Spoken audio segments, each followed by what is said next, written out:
What's up, everyone? I'm Scott, I'm Jason. and you are listening to Liquid Carnage. We are back. We We're are live. on the same week. We're not on vacation anymore. 2020, bring it on. Oh my gosh, dude. I released last week's episode. I had to publish it a week and almost 10 days before it even released. That's how far ahead we had to get. It was crazy. Yeah, and while we've been on hiatus, we have been on the brink of World War III a few times. Wow. With Iran. We have Wow. been on the brink of the royal family breaking up 5 or 6 times over in England. What? And we are on the brink of another major fiasco scandal in Major League Baseball that just broke today, Monday, with the Houston Astros. So a lot has been going on, and there's so much information going out there. Wow. News to me, my friend. Yeah. News to me. That's how wonderful my vacation was, is that I was overseas in Mexico, and I had absolutely no communication. I had no internet. I had no emails. We could have, if you said it was World War III, I would never have known. Oh, it's funny you call it overseas in Mexico. Is that really it's overseas? over the border? It's over the border. It's a foreign country. I mean, I guess you were on a cruise, so I guess technically you're in international waters most of the time, so it's okay.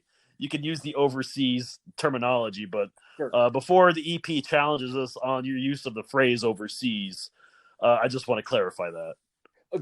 Well put. Well put. I'll give you that. I'll give you that. So you had some good time off. Then you and Noreen had a nice trip, and then you're back. How is it getting back to reality? Yeah, and obviously when you're gone for a week, then and then you get back into the United States where you have service, your phone just automatically blows up. Yeah, like mine exploded. Like I had emails and I had news notices, and and then I found out that we bombed someone, and then something else happened with Iran, and then we found out that the British, one of the British couples doesn't want to be a British anymore, or doesn't want something. I don't know. It was over inundated.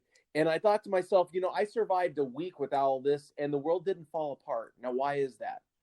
Oh, that's a great question. And I'm going to go on a limb. I'm just going to come out and say it.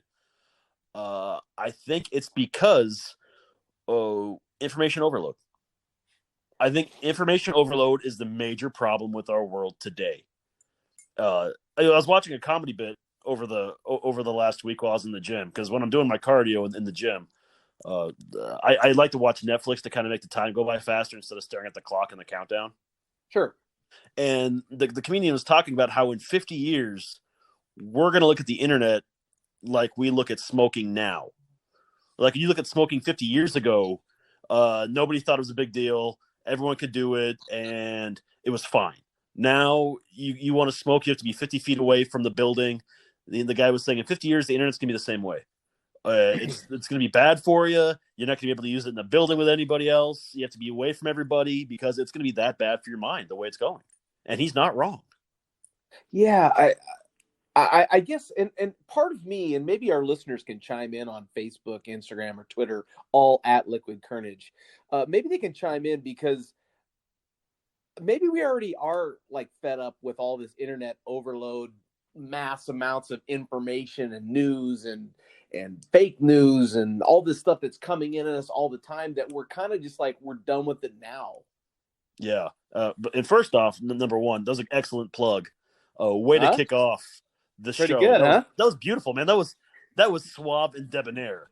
I might have just renewed my contract another year once we have negotiations. I am thoroughly impressed with that. Because I had my own shtick I was going to do today, but damn, I'm just going to let it slide, man. You heard it right there from Jason. But you're right with that.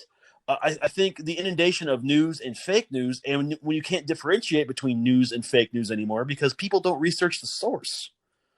Well, okay, so that's one area that I definitely can see having a problem.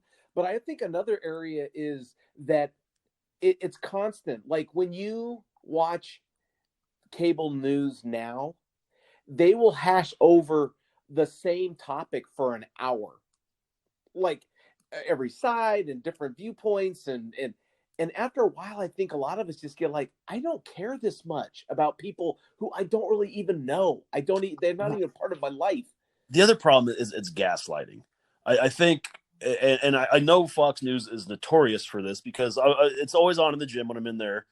And they had one particular clip today where over the weekend, the White House posted a clip of the first quote unquote snow of the year with some snow in front of the White House on a day where it's 70 degrees in Washington, D.C. in January. And yeah, right. I mean, it's just poor planning on the White House's part. They said it was from, they came back and said it was from earlier in the week when it did snow. They just didn't get a chance to post it because of all the Iran stuff. But Fox News had a picture of it saying liberals, blowing up over a picture of snow at the White House. It's like, why are you gaslighting this? Why are you paying more attention to this than you need to? And why are you making the tensions in this world worse? Maybe that's why when people mention the names of like Walter Cronkite, Tom Brokaw, Peter, some of these bigger names from the past, what made the news relevant was you only got it 30 minutes a day. Yeah. That was it. Or from the newspaper. You wanted the news for the day. You only got it for 30 minutes, or like you said, you have to go to a newspaper and read it the next morning. And maybe, I'm sure it's like anything else, if there's an item or a commodity that there's not very much of, its value goes really high, very valuable. If you have a commodity that anyone could buy anywhere, doesn't matter, it's everywhere, overflowing, the value's not that great. Yeah. And I feel like that's where all this over inundation of information and stuff, it leads to, it doesn't add any value to. We're a supply and demand news world now. People want the news, so we're supplying it because of the demand. And as a result, there's so many sources coming from it. You don't know what's right or what's wrong, and people are just picking and choosing what benefits their mindset at that moment. Yeah, I mean, I like I said, I was out of communications, all communications, no phone, no email, no nothing, and I found that I was still able to survive somehow without having one piece of news. And we commented when we were sitting at dinner, like, I have no idea what's going on. I mean, for all I know, the United States could have been totally destroyed. Yeah. And I would not have known.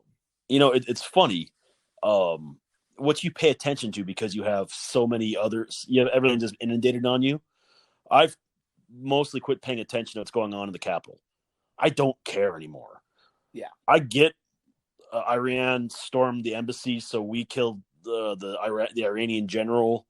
And now the story's changing every 5 minutes of why we did it. And as of this recording, it's just, well, he's a bad man that had to die. That's the latest we're getting from the White House. I quit paying attention to it. Every time I click on Yahoo, it's why Harry and Meghan are leaving the royal family. Man, we're in America. We left them 200 some odd years ago. Almost 300 years ago. It doesn't fucking matter anymore. Well, I felt the same way when they were talking about impeachment, because for 4 days they were just over inundating with impeachment. It got to a point, it's like, who cares?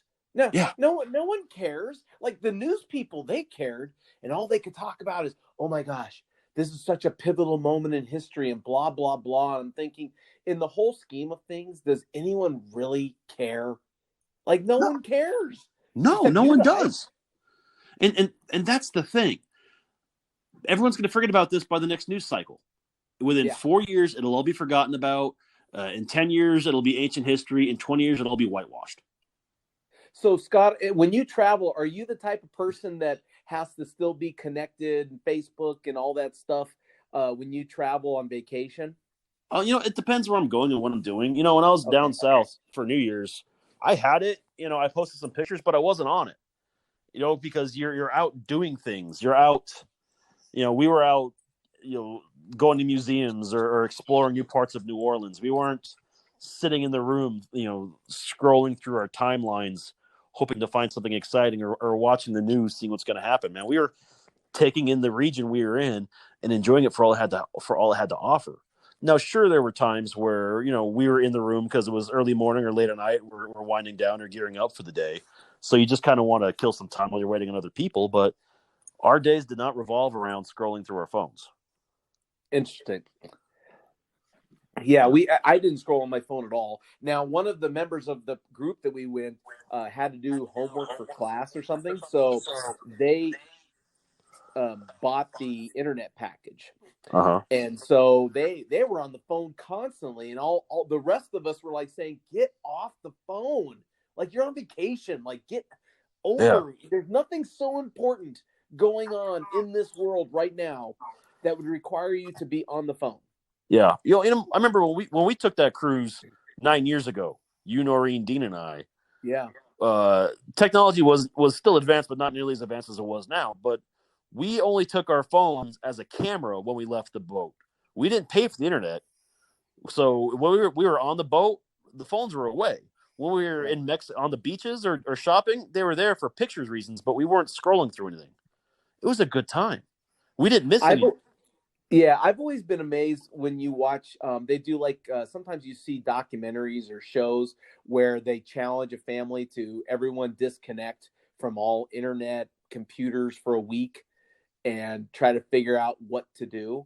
And it's always seems like it's the same story. The first day or day and a half, people are like, "Oh my gosh, what am I going to do? This is horrible, blah blah blah." And then by the end of the week, they're playing games or they're reading books or they're playing outside. Yeah, And they all come back to the same realization of, well, what did we do before we had phones? I mean, we must have done something. yeah, yeah, exactly. And that's just it. It's like we now have these powerful computers that are in our pockets with all the information in the world at our fingertips. And when we have access to that, you want it right here, right now. And it goes back to that story I told about the comedian who said in 50 years the internet will be just like smoking Right. because it's so it's so right there for you right now. It's becoming bad for you. Yeah. It's not good to have that much access all of the time because it creates a world that we're living in that's it's dangerous. We live in a dangerous world because of over information. Well, I also think about all the dangers now that people realize when they post things about their lives. You Yeah. know, they make a random statement or they make a random post. I had a friend from Alaska who, okay, I'll be honest, she's political, and she has a certain slant to her politics. But it's different than mine, but that's okay. It doesn't bother me that she makes these posts, but I guess she made some posts about politics, and someone from her office reported her to her boss saying that she's a bad image for the office and she really needs to, cut down on the tones. And this boss actually had a talk with her Yeah. about her posts. So even in the world where everyone knows what everyone's doing and everyone gets to say hello and blah blah blah, it can come back to get you. Yeah, and what's ironic is that's a fine line between your First Amendment, because you're not, as long as you're not doing it on company time. I understand that you represent the company on company time, but now it's diluting that definition. You Right. know, it's because you have access to everything everywhere, and so and so works at that place, and if your personal opinions don't reflect the same values as the place you work for, and you're all over Facebook or Instagram posts and that stuff, it does reflect on that company because people know you represent it. So a lot of companies now are putting in more and more social media guidelines for their employees. If you don't abide by it, it's a fireable offense. Well, we didn't have a lot of TV on the cruise boat, so basically you were stuck with like the Travel Channel and Home and Garden TV. But on the Travel Channel, they had like um, A Ghost Adventures marathon. yeah, basic Ghost Adventures marathon, and it was about all these people watching ghosts, and we were just sitting there just laughing because I didn't realize that Noreen was so into the paranormal, but she was like riveted watching every How do you single. know now, or after all these years, how do you know not Noreen's not into that? I've known that for Well, years. I did not know that she was riveted into that. Maybe it's because I'm not. Like I don't like like when the ghost tells me to get out of the house, I'm gone. Oh my god, I don't know how you guys haven't gone to the Haunted Museum yet in Vegas. Maybe we have, and I just don't remember. But You would remember it. but the reason why I bring that up is because one of the channels was the Travel Channel, but one of the channels was the Home Garden TV, and Mhm. there were all these shows about buying homes in international areas.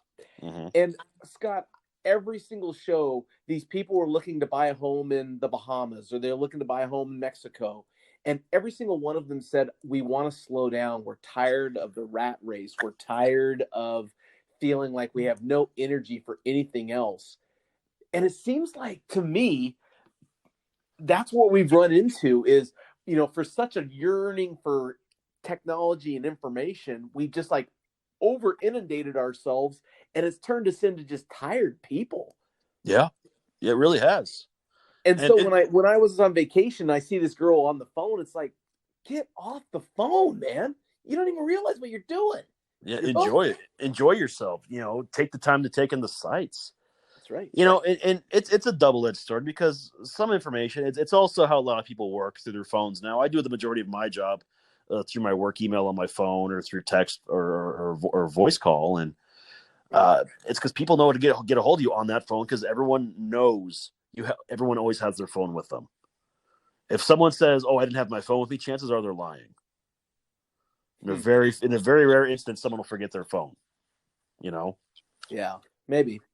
Well, and how It's about this? The Mexican people didn't seem to have any problems not having their phones. Well, that's a different culture though too. Well, they looked pretty happy. Actually, they didn't. There's a lot of poor parts of Mexico. Yeah, Even in these coastal towns where all the tourism is, there was a lot of poor parts. Oh, I bet. And it goes to show that just and I'll give a prime example of something I did. So okay. I was in a meeting that I'm in every month, and I'm fairly engaged in that meeting, and I try to stay focused and on task with it. But there's a story that broke out in Major League Baseball about the Houston Astros and cheating today, and all the penalties broke down, and it came across on my watch. And because that information was right at my fingertips, I instantly became disengaged in the meeting because I wanted to find out more about that, because that's been a very interesting thing for me to study over the last few weeks. And it's a double-edged sword of having that much information at your fingertips to where you can go get it right now versus staying on task and doing what you have to do.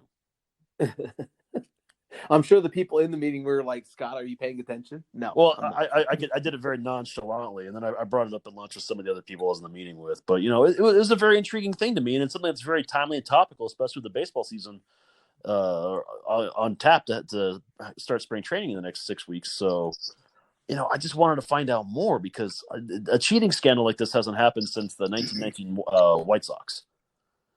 Wow. Yeah. So it's pretty big time historical stuff. And if you're not a sports fan, I don't think you'd appreciate it. But any kind of sports or baseball fan would have to appreciate the heaviness that this is going to bring on the sport. So wow, I guess so. That's crazy. Yeah. I didn't even hear about it. Isn't that interesting though too? A good point that there are things in the news that are fascinating. So some of this stuff is fascinating to read. Whatever interest you might have, whether it's sports or politics or weather, there's going to be enough stories that are going to grab your attention, just like your attention was grabbed, that's going to deflect you from whatever you should be working on. Yeah.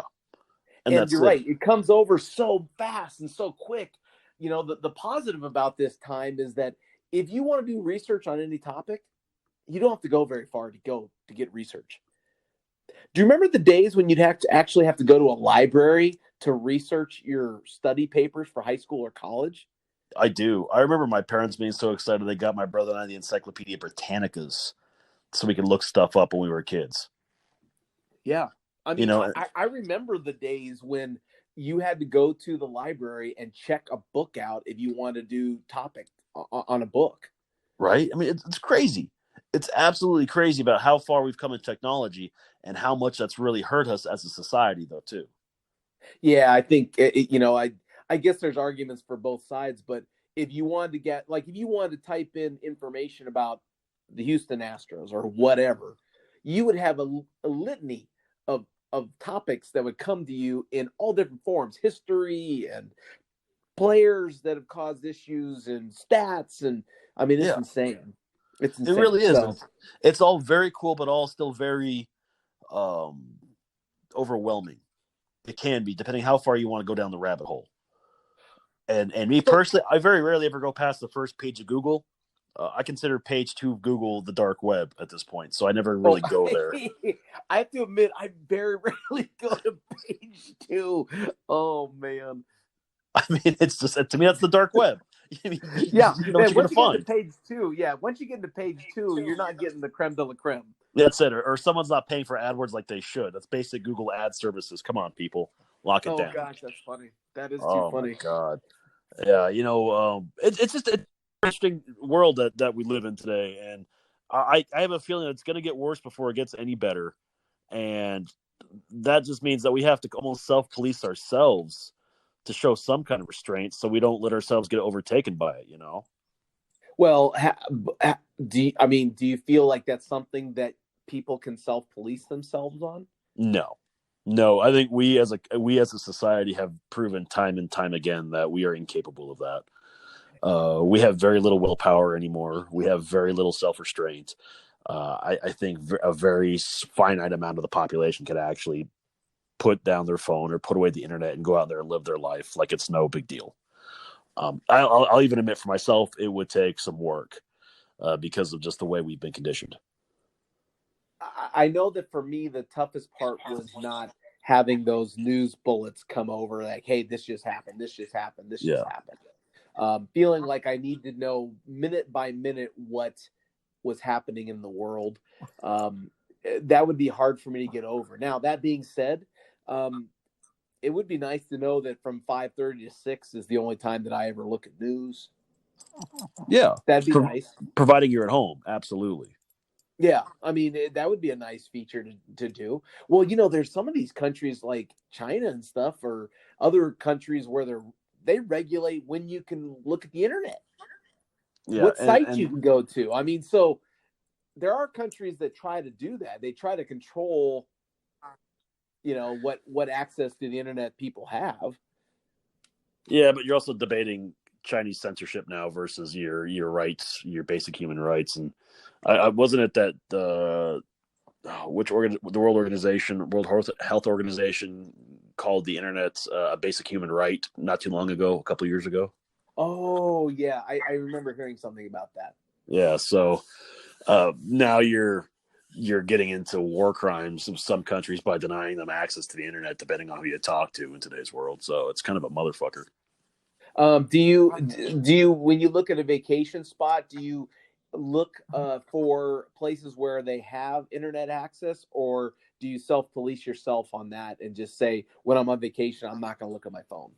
Yeah, it depends, man. I don't really travel a lot internationally yet. I'd like to start more.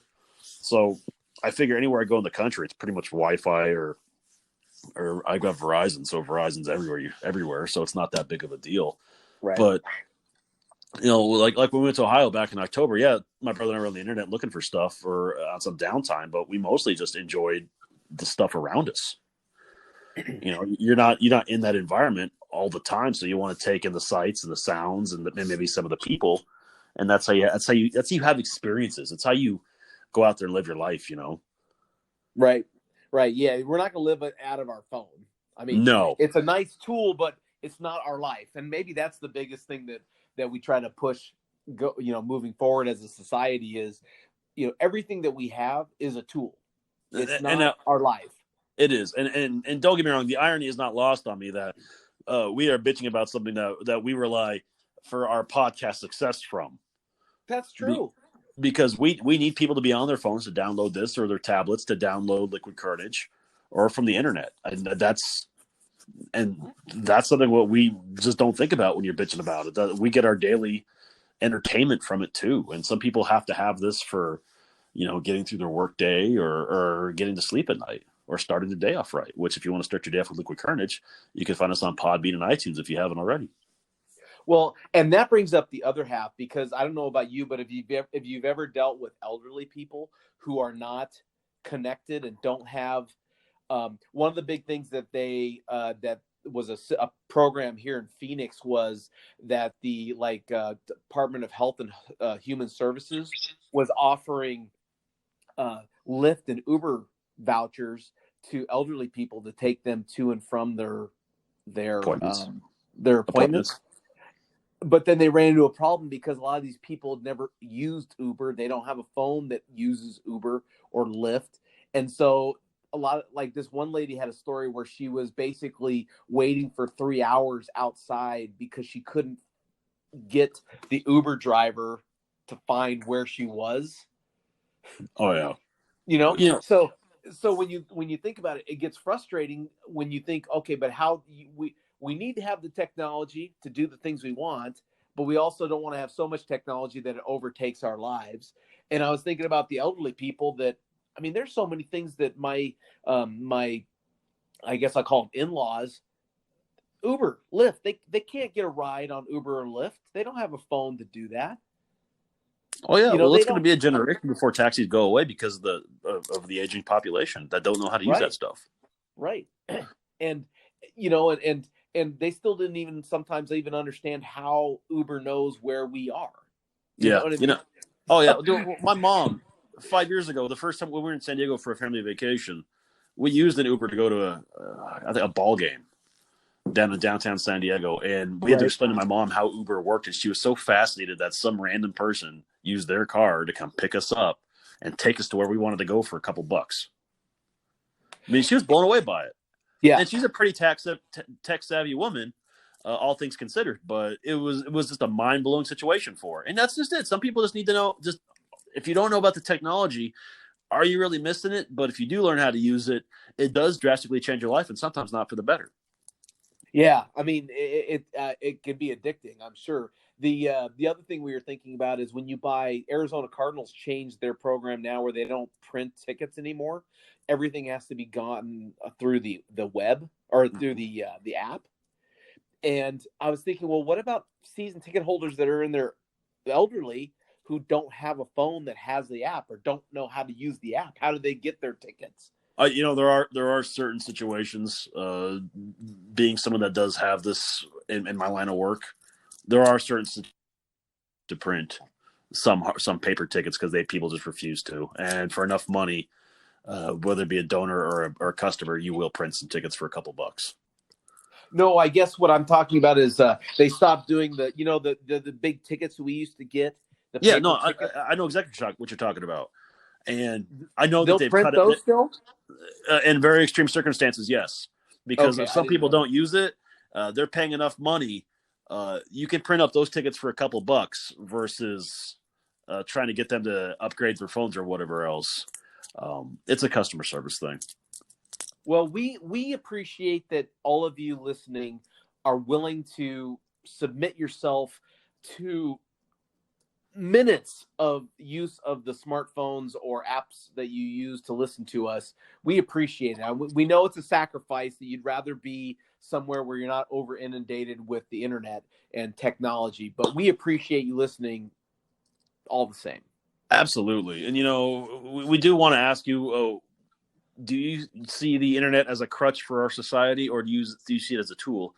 Let us know on Facebook or Twitter. We're gonna leave Instagram out of this, but we're gonna try something new for 2020, and just really push Twitter and Facebook and try to get some more followers on that.